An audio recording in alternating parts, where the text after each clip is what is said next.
find that time to just have a quarterly retreat, a one-on-one where we just talk high level and we don't focus on the small stuff. I think that's one thing that people really need to make sure that they prioritize if they really want teamwork, innovation, and creativity.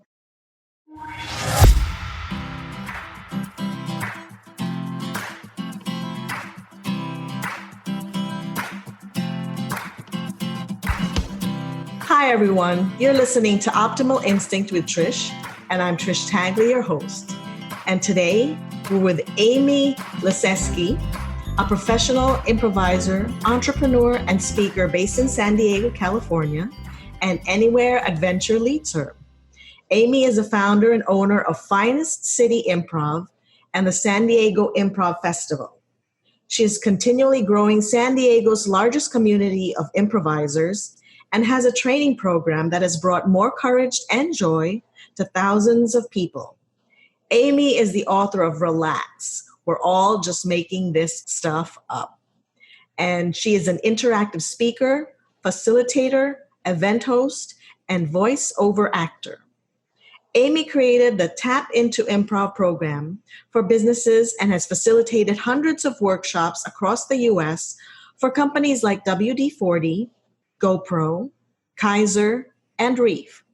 She regularly works with top-level transformational mastermind groups, Mary Morrissey, Lisa Sasevich, JJ Virgin, to challenge participants to expand their comfort zones using improvisation.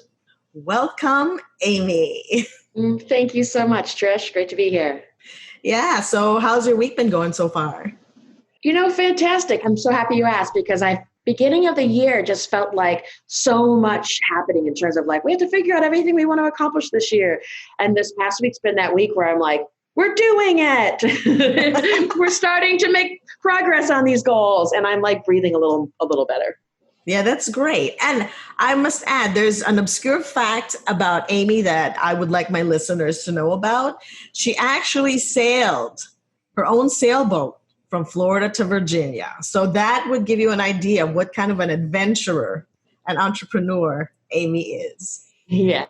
Congratulations on this week. Thank you. Well, thank you. Okay. Yeah, it feels great. Good.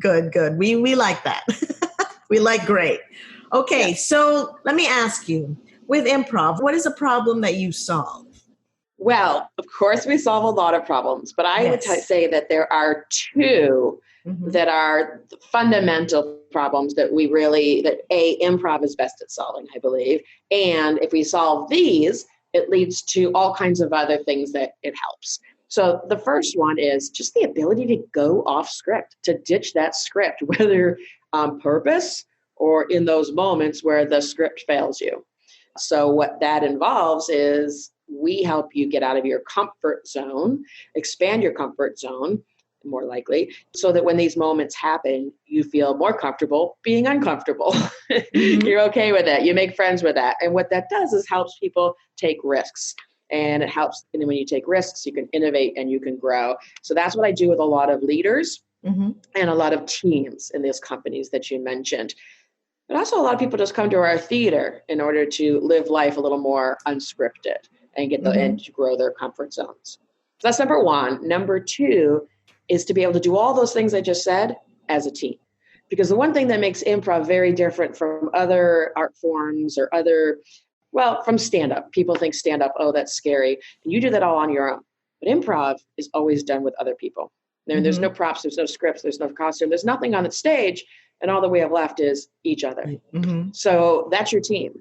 Now, unfortunately, we aren't taught how to do this. I remember going to graduate school and they said, just do this project as a team. And we all looked at each other. And of course I said, give me that, I'll do it and get us an A. And they were all like, sure, do it. Because we didn't have the tools. And and the number one tool was trust. I had just met these people. I couldn't trust them to have to spend all this time and spinning our wheels and have them not be reliable and all the other things in my brain that were assuming were going to go wrong. And so I couldn't trust them. And so that's one of the things we have to do. So what I do is I work with a lot of companies, a lot of leaders to teach them how to go and work with their teams to do this. So I teach them how to create a culture of innovation and creativity based on trust, support, and better communication. And that's all. And that's all improv. And that's because And we do it because we're doing it on our feet. We're actually doing it. We're playing games. Mm-hmm. Everybody can see on the spot what happens when a group of people try to communicate on the spot without a lot of planning. Mm-hmm. And you see all these human behaviors come out, and you see what happens when the communication breaks down, or people don't feel, some people are going too fast for the other people. And, Mm-hmm. the introverts are butting heads with the extroverts. Mm-hmm. And improv brings all that out in a way that we can laugh about it. Yeah, absolutely. And I think, when people are laughing with each other, it kind of loosens things up, and it makes you more human, especially if you're working with your team.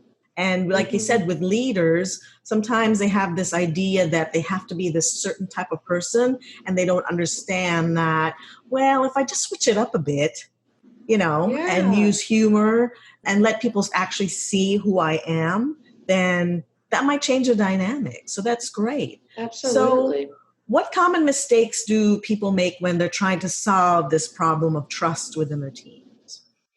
That they talk about it or talk to it. Like they talk about the problem or they talk to the problem. So they spend a lot of time saying, here's what's going wrong and here's how it needs to change. What I think needs to happen is people need to get up out of their seats, put their laptops away, put the PowerPoints away, and have someone help them do it. What does it actually look like?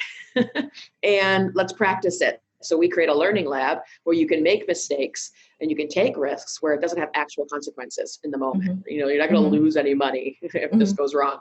So that when the real thing happens, that's why we call it applied improv. We take a little DNA of what we do of improv on the stage, and we take it off the stage and let you insert those tools into your team. So you need to get up and do it, and you need to practice it, and you need to get reps in, as we call it, so that when the pressure is actually on and it really matters, you have practiced and prepared.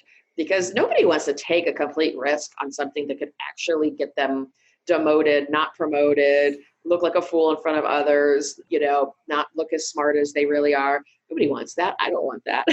So you can't do it like just straight up in the real world. You can't just talk about it.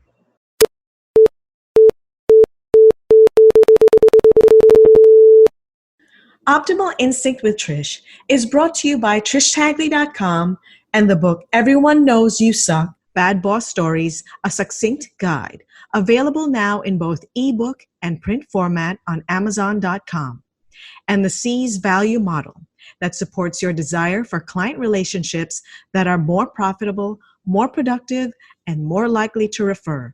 To understand more about the C's model, go to clientvaluedemo.com. I had this philosophy of demonstrating when I was in corporate, obviously. I think all of us were in corporate at one point or another. Yeah. I have this philosophy of, I don't know.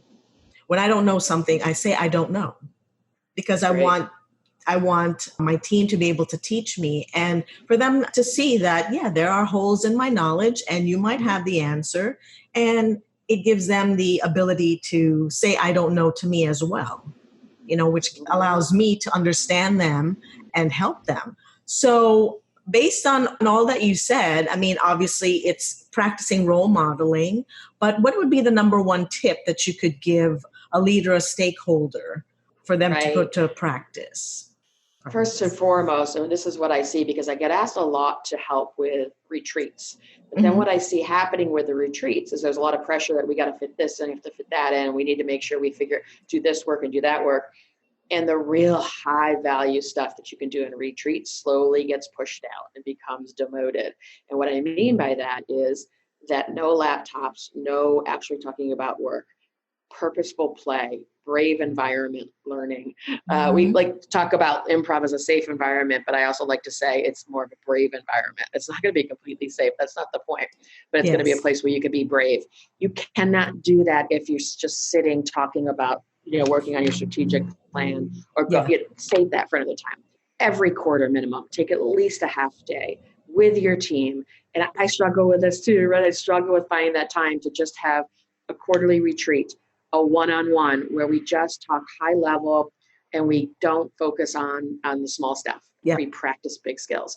If you're doing that, it seems like a huge investment. It is a big investment. I get it. It pays off. The return on that investment is huge. I think that's one thing that people really need to make sure that they prioritize if they really want teamwork, innovation, and creativity. And is there a free resource that you would like to share? Sure. So I do write some blog articles, and I wrote one called 2 Great Mistakes I Want You to Make, because mistakes are one of the first things we talk about. We talk about failure, we talk about mistakes, and how that feels very vulnerable, right? To say, I don't know, that's a very vulnerable place to be in. And everyone makes mistakes. There's no way around it. And so I break down the difference between the 2 mistakes being sloppy mistakes and stretch mistakes. And what I do not encourage is sloppy mistakes, but what I would like to see is stretch mistakes, which come from stretching your comfort zone. Yeah, that's great. So at the end, you'll give me the URL and we'll add it into the write-up around this podcast. So thank you very much for that. Yes. Last question. Last question, Amy. So what should I have asked you that I did not? Oh my gosh. You should ask me, do you have to be funny to do improv? Do you have to be funny to do improv? You do not. It's hilarious because usually what I get from people is when I talk about improv, I'm like, oh, you know who should do improv? So-and-so. They're so funny. And my answer is, you know who should do improv? Everybody but that person. Because if they come and try to be funny, it's not going to work well. It had to be beaten out of me a little bit. It was like, stop trying to be so funny. The funny comes from, we call the funny a byproduct of good improv. And good improv is a collaboration, listening, and adding onto each other's ideas. And the thousands of people I have taught, 99% of them never did it to be on stage or use it on stage. They use it to find more courage and joy in their life. So improv is for everyone. Okay. Especially introverts. and I say this, I have a library science. I have a master's in library science. I am an introvert and I love improv. Yes, I'm an introvert too. Great. So yes, definitely. People check into Amy's programs. And you can, like I said, we'll add all her URLs and all her information on the copy around this podcast. So again, we've come to the end of the show. Thank you very much, Amy, for being on here. Thank you for giving us your time. And hey, maybe we will have you back on and ask you a different set of questions. Fantastic. Love to. Okay, great. So thank you very much. Thank you, everybody. Bye. Talk soon. Thank you very much for joining us on Optimal Instinct with Trish. If you've enjoyed what you've heard, head on over to iTunes, subscribe, and if you really enjoy the content, leave us a well-appreciated review. If you are looking to create an environment that partners your desire for more profitable, more productive, and greater referability in client relationships, combined with sustained team morale, then I suggest you head over to clientvaluedemo.com to learn more about the C's value model. Talk soon.